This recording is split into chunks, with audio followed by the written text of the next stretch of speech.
everyone, and welcome to Tales by Moonlight. Please don't forget to like the video. Also, comment where you're watching from and subscribe to enable us bring fascinating stories to your ears. Thank you. This is another interesting African tale, so sit back, listen, and enjoy. Nana was a bright and cheerful boy who lived in a small village at the eastern part of Nigeria. His mother, Chioma, was a kind-hearted woman. She adored her only son, whilst Nana's father, Akin, was a hard-working man. Mostly, he spent his times away from home, working in the city to provide for his family. Despite the distance and the long hours of work, the love between Chioma and Akim was palpable, and Nana thrived in the warmth of their affection. Chioma was not just a mother, but also a teacher and a wonderful friend to Nana. As a mother, she taught him the values of honesty, kindness, and respect. Most of the times, they would often sit under the shades of the large mango tree in their yard, where Chioma would tell Nana stories of the ancestors and the rich culture and history of their people. These stories instilled and ingrained upon Nana a deep sense of pride, responsibility, and honor. Life was going smoothly, simple, I may say, fulfilling in all parts of this little family. Chioma's gentle guidance shaped Nana's character, making him a boy admired by all in the village for his politeness and sense of duty. One fateful day, Nana's father returned home with a woman named Abena. She was strikingly beautiful, with a captivating presence that drew people to her. Akin introduced her as a friend to the city, although most of the times he introduced her as a friend. Though she helped him in hard times in the city, Chioma, being compassionate as the woman she was, welcomed Abena into their home. Abena's arrival brought a subtle change in the household. At first, she was charming and charismatic. Soon enough, she had everyone in the family, including Nana, under her spell and charm. But Chioma could not be deceived. She usually felt unease around Abena, a silent threat that she couldn't quite put into words. Chioma's instincts told her to be wary, but she couldn't put her finger on what exactly was wrong. Nana, on the other hand, found Abena fascinating. She was different from anyone he had ever met. Abena had a way of talking that made even the most mundane stories sound thrilling. She would bring him small gifts, little treats, and for a time, Nana enjoyed her company. As weeks turned into months, Abena's behavior towards Nana began to change. She started paying him more attention, her eyes lingering on him for a little too long, watching his muscles as he cut the wood, her gentle touch becoming more intimate. At first, Nana was confused. He didn't understand why Abena was acting this way. He was just a boy. Her advances made him very uncomfortable. Abena's attempt to seduce Nana grew bolder. She would call him into her room under the pretense of needing help with something, or to help her move the chair, only to try and corner him with her flirtatious advances, almost seducing him. As a well-mannered and cultured boy who Nana was, his strong moral values made him horrified. He refused her repeatedly, each time with more determination. Abena's frustration grew with each refusal. She had never been denied what she wanted, and Nana's steadfastness only fueled her anger. She began to see Nana not just as an object of her, but as an obstacle needed to be removed. Chioma also had begun to notice the tension between Nana and Abena. Hence, she confronted Abena. On a fateful evening, wanting to know what was going on. With you smile of the villagers walking around, Abena drew her eyes to a cold and calculating smile. She denied everything and gaslighted and accused Chioma of being paranoid.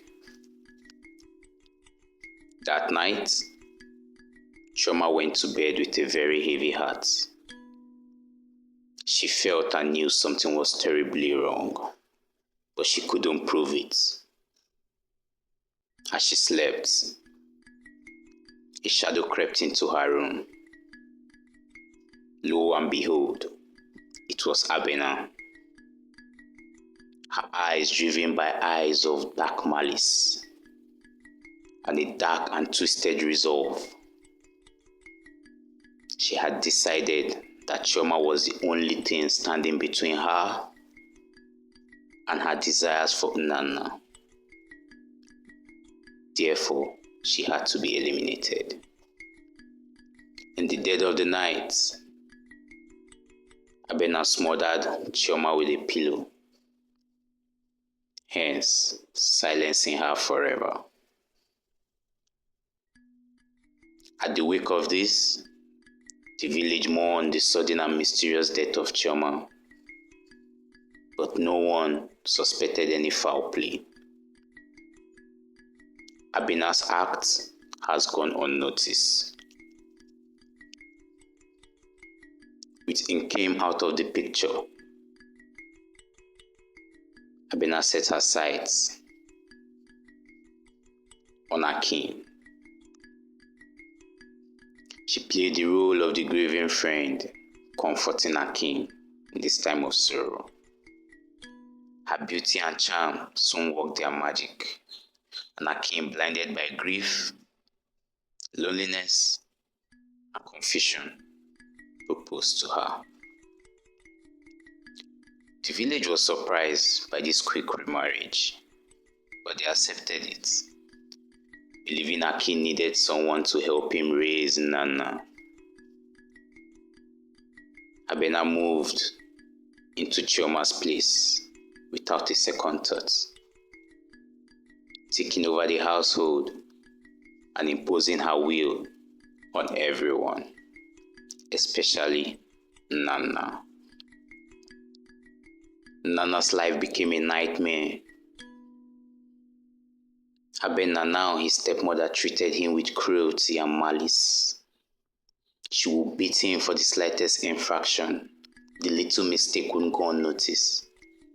She berated him, intimidated him, and cursed him. This abuse was so engrossed that it made him sorrowful.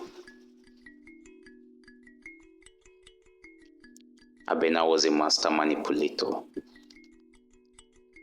She knew how to play on her king's emotion, using his grief and guilt to control him. Then she began to poison his mind against Nana, telling him that the boy was disobedient and disrespectful. Akin, worn down by his own heartache, started to believe her lies. Nana found himself isolated. His father, who has once been his hero, his pride, now looked at him with suspicion and disappointment, almost with disgust. The villagers, unaware of the true nature of Abena, started to believe her stories and the ills she spread about Nana being a troubled child. Despite the constant abuse and isolation, Nana held on to the values his mother had instilled in him. He remained respectful and did his best to avoid conflict at all costs. He found solace in the memories of his mother and the lessons she has taught him. Abena's hatred for Nana grew with each passing day. She couldn't stand the sight of him and wanted him gone for good. She devised a plan to kill Nana and make it look like an accident. One evening, she told Nana to fetch water from the river. It was a task he had done many times before, but this time, Abena followed him in the shadows. When Nana reached the riverbank, Abena saw her opportunity. She picked a large rock and hurled it, threw it to him directly, hoping to knock his head down so he could drown in the water. Nana, with his quick wit and reflex, managed to dodge this rock. Upon turning to see, he could see Abena standing there, her face twisted with rage, frustration. Nana realized that at this moment, she had the intention to kill him. Without thinking twice, he ran as fast as he could, his heart pounding with fear. In his mind, he knew he couldn't go back home because he knew Abena would try to kill him again. If he complained to his father won't believe him. The only choice left to take was to run away, leaving behind the only home he had ever known. He made his way through the dense forests, navigating, meandering by the light of the moon. Nana had learned much about the wilderness from what his mom taught him, most especially those beautiful stories. He used this knowledge to survive. He found a cave to take shelter. In there, he gathered berries, yams, potatoes, and roots to eat. As days turned into weeks, Nana has adapted fully in his new life. Although he missed his father and the village, he had this at the back of his mind, that if he goes back, he's going to expose Abena for her evil deeds. One day, while exploring into deep part of the forest, he came across an old man sitting by a fire. An old man, he asked himself, in this lonely place. The man introduced himself as Obi, a wise elder who had chosen to live a solitary life, almost like the life of a hermit in the forest. Obi could see through the fear and pain in Nana's eyes and offered him food and shelter. Nana felt comfortable around Obi, so he told him his story. As the old man listened patiently, he believed the boy and decided he's going to help him. Deep within Obi's heart, he fought for justice too. And so, he began teaching Nana how to survive in the wild, how to defend himself, and how to outsmart those who meant him harm. Obi also shared his wisdom about the human heart, teaching Nana that evil often wears a charming disguise, almost like a mask. Nana learned to be cautious and to trust his instincts. Just as his mother has taught him, he followed the path. Weeks turned into months of training. Nana learns and learns, and finally he felt ready to return to the village.